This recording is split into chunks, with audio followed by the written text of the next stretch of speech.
Close your eyes for a moment and picture two different scenes.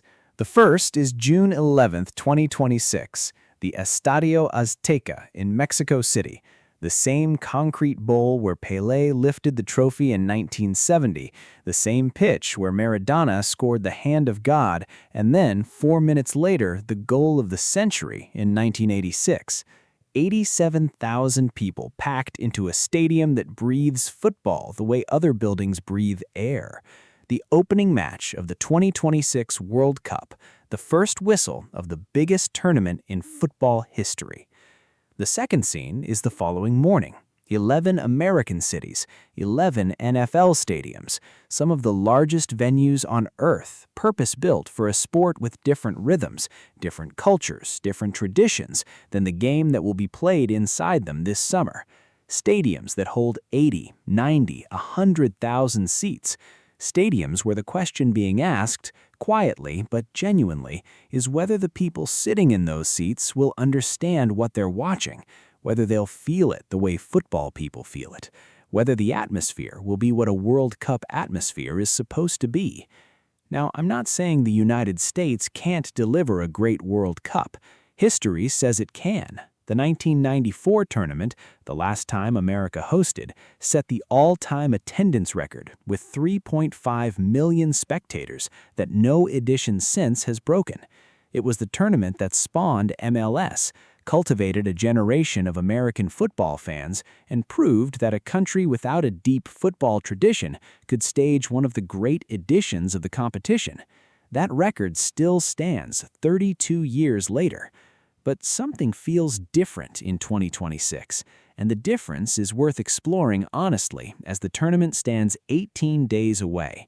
Because what's emerging, not from any official announcement, not from any FIFA decision, but from the organic reality of how this tournament is taking shape, is a picture in which Mexico and Canada are quietly preparing to become the emotional and atmospheric centers of the biggest World Cup in history. While the United States hosts the most matches, the most expensive tickets, and the showpiece final, its two co-hosts are shaping up to deliver something that money can't engineer and size alone can't manufacture. Let's start with the one detail that sets the tone for everything. The opening match of the 2026 World Cup is not in Los Angeles. It's not in New York. It's not in Dallas or Miami or any of the 11 American host cities. It's in Mexico City, at the Azteca, on June 11th, in a stadium that is about to become the only venue in the history of the sport to host 3 separate World Cup tournaments. That fact carries weight if you've been watching this game long enough to understand what it means. The Azteca in 1970 was where the Brazilian team of Pelé, Jairzinho, Gerson, and Tostão produced football so beautiful that it's still described as the greatest team performance the World Cup has ever seen. Brazil beat Italy 4-1 in that final. It wasn't close. It was art. And 16 years later, in 1986, the same stadium gave us the tournament of Diego Maradona. Every match, every moment of that Argentina campaign ran through the Azteca. The hand of God in the quarterfinal against England, the goal of the century 4 minutes after it, where he picked up the ball in his own half and ran through the English defense as though they were training cones. The final against West Germany, won 3-2, with Maradona orchestrating from everywhere. Both Pelé and Maradona lifted the World Cup trophy at the Azteca. No other stadium on Earth can say that. And on June 11th, 2026, the biggest World Cup in history will open inside those walls. Mexico versus South Africa, 87,000 people. The altitude sits at 2,200 meters, 7,200 feet above sea level, where the air is thinner. The ball travels differently, and visiting teams who haven't acclimatized feel it in their lungs within 20 minutes of kickoff. That's not a neutral venue, that's a fortress, and it will be full of Mexican supporters who have been waiting 40 years for this, since the last time the Azteca hosted a World Cup final in 1986. 40 years of football culture, pride, and passion compressed into an opening ceremony and a first whistle. There's no arena on Earth better equipped to open a football tournament, and FIFA knew it when they made the decision. Mexico's football identity is something that resists easy description to someone who hasn't stood inside a stadium in Guadalajara or Monterrey on a night that everything is at stake. The noise isn't manufactured. There's no DJ pumping music between passages of play. There are no corporate giveaways to generate enthusiasm. The passion comes from the terraces the way it has always come, organically, collectively, without instruction. When the Mexican wave was invented, and yes, it was invented at the 1986 World Cup at these very stadiums, it spread around the world because it captured something about the way Mexicans experience football that resonated with everyone who saw it. Guadalajara's Akron Stadium, which becomes Estadio Guadalajara for the tournament, hosts Uruguay against Spain in the group stage. Think about that fixture for a moment. Spain, the reigning European champions, against Uruguay, with their history of producing warriors and tacticians who play football as though the result is a matter of national honor, in a stadium in Guadalajara, in front of a crowd that will be split between passion for both sides and a general love for the kind of football that makes grown men hold their breath. That match, in that city, is going to be something. Monterrey's BBVA Stadium is known locally as the Steel Giant. The Cerro de la Silla mountain is visible behind the goal. The view from inside the stadium on a clear evening is one of the most striking visuals in all of North American sport. The tunnel view alone, looking out at the pitch with the mountain as a backdrop, is the kind of image that ends up on the covers of football books. Matches here include Japan against Tunisia and South Africa against South Korea, fixtures that will draw passionate, vocal, traveling support from both sides. And then there's the practical reality that is reshaping the conversation about where international fans are choosing to go. Mexico has the most flexible entry rules of any of the three host nations. Many nationalities can enter visa-free. Fans who hold a valid Schengen visa, a US or Canadian visa, or a UK or Japanese visa can enter Mexico without a separate Mexican visa. Ticket prices for Mexican venues are denominated in pesos, which makes them substantially cheaper in real terms for most traveling supporters than the dollar-priced American matches. The FIFA fan festivals in Mexico City's Zocalo, one of the largest public squares in the world, capable of holding 80,000 people, will be extraordinary. Street football culture wraps around every match day in a way that makes the experience of simply being in the city without a ticket feel like participation. For fans from countries facing complicated access to the United States, Mexico isn't a consolation prize, it's the destination. Now let's talk about Canada, because what's happening there is something genuinely new in the history of this tournament. Canada has hosted one men's World Cup match in its entire history. One. It happened in 1986, when a game played in Vancouver, under circumstances that are a long story in themselves, technically fell under the Canadian portion of the Mexico-hosted tournament. What is happening in June 2026 is something entirely different. 13 matches across Toronto and Vancouver, the first men's World Cup matches played on Canadian soil in the modern era, and Canada itself competing, with a squad of genuine quality in front of its own people. The opening ceremony in Toronto happens on June 12th, the day after Mexico City opens the tournament. Canada against Bosnia and Herzegovina, the first ever Canadian home match at a men's World Cup. BMO Field expanded to 45,000 seats for the tournament, sitting in the heart of a city that contains more nationalities per square mile than almost anywhere else on Earth. Sharp magazine described it earlier this year in a single sentence that lodged itself in my mind. They said Canada is hosting the world, but the world is already living in Canada, and it will be celebrating its roots. Think about what that means for the football. When Portugal plays in Toronto, Portuguese Canadians who have waited their entire lives for this moment will fill sections of that stadium. When Bosnia and Herzegovina take the pitch against Canada, the Bosnian diaspora in Toronto, one of the largest Bosnian communities outside the Balkans itself, will be in those seats. When South Korea plays in Vancouver, the city's substantial Korean-Canadian community will create an atmosphere unlike anything that BC Place has experienced in decades of hosting events. This is not engineered diversity. This is Toronto being Toronto. This is Vancouver being Vancouver. cities where the football of the whole world already exists, in the restaurants and parks and community centers and five-a-side leagues of every neighborhood. The World Cup is coming to them, not the other way around. And the effect on the atmosphere inside those stadiums is going to be something that analysts couldn't have predicted and that no committee decision could have created. Vancouver's BC Place has a retractable roof, one of only a handful of enclosed venues in this entire tournament.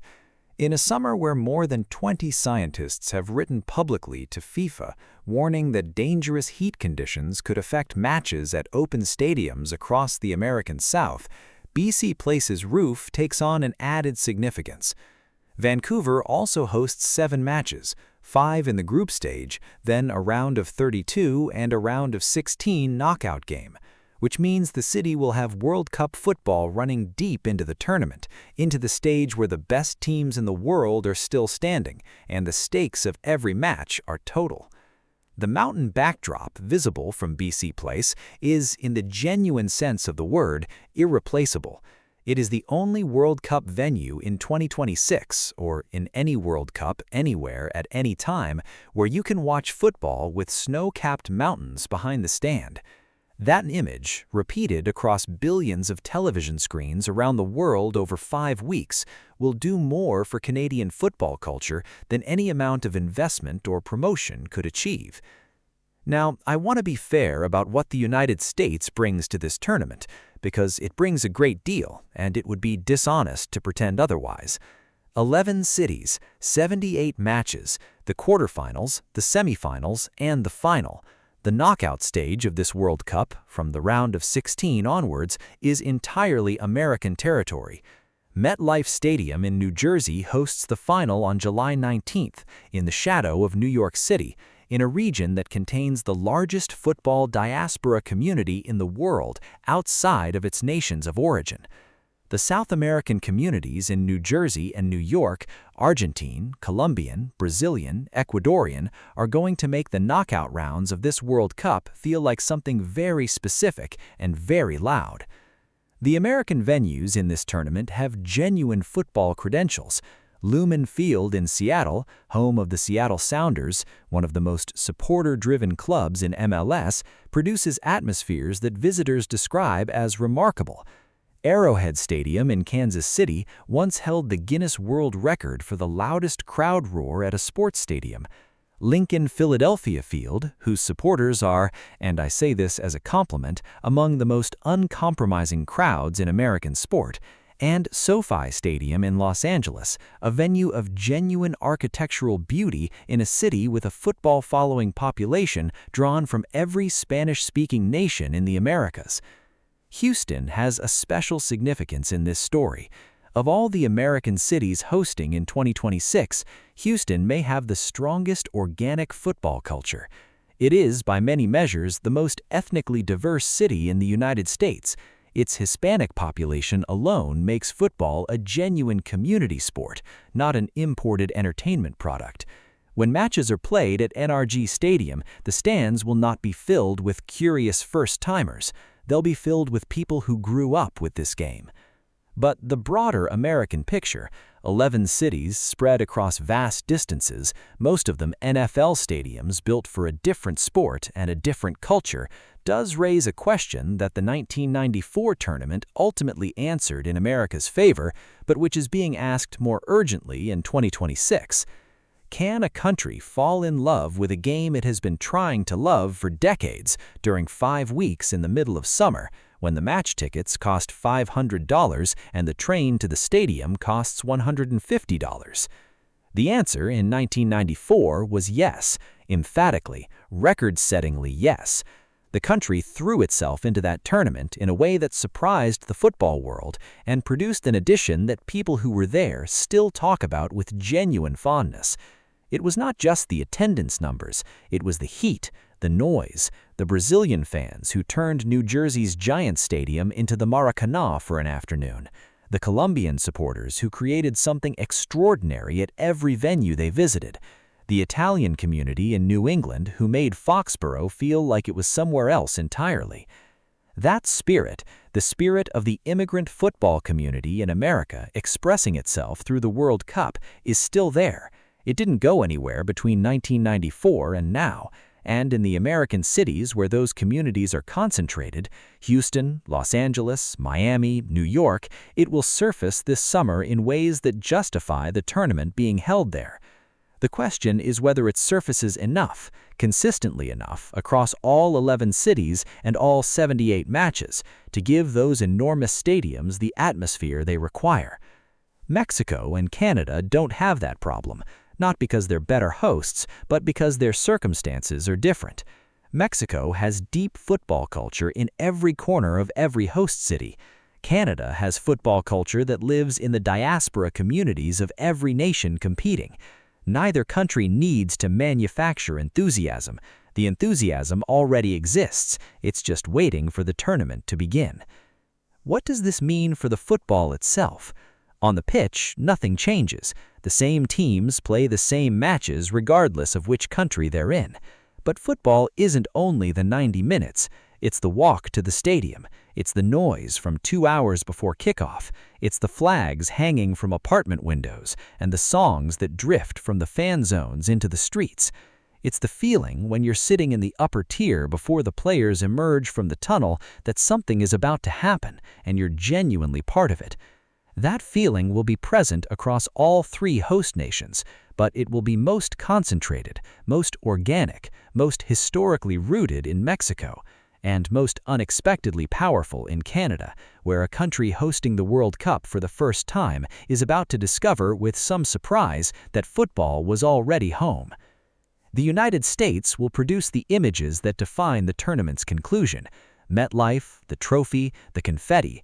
Those images will go around the world on July 19th, but the images that define the tournament's spirit, the ones that appear on the documentary films made about 2026, 10 years from now, might come from an opening night in Mexico City where 87,000 people remembered 2 World Cup finals, or from a June afternoon in Toronto where a first-ever Canadian home match brings an entire diaspora to its feet, or from Vancouver, with mountains and a roof and a crowd that looks like the whole world arrived for a game of football.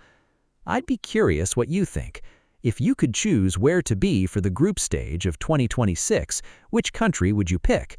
Mexico for the history and the passion and the openness? Canada for the atmosphere and the mountain stadiums and the extraordinary multicultural identity? Or the United States for the scale and the stadiums and the sense that the big moments are going to happen there?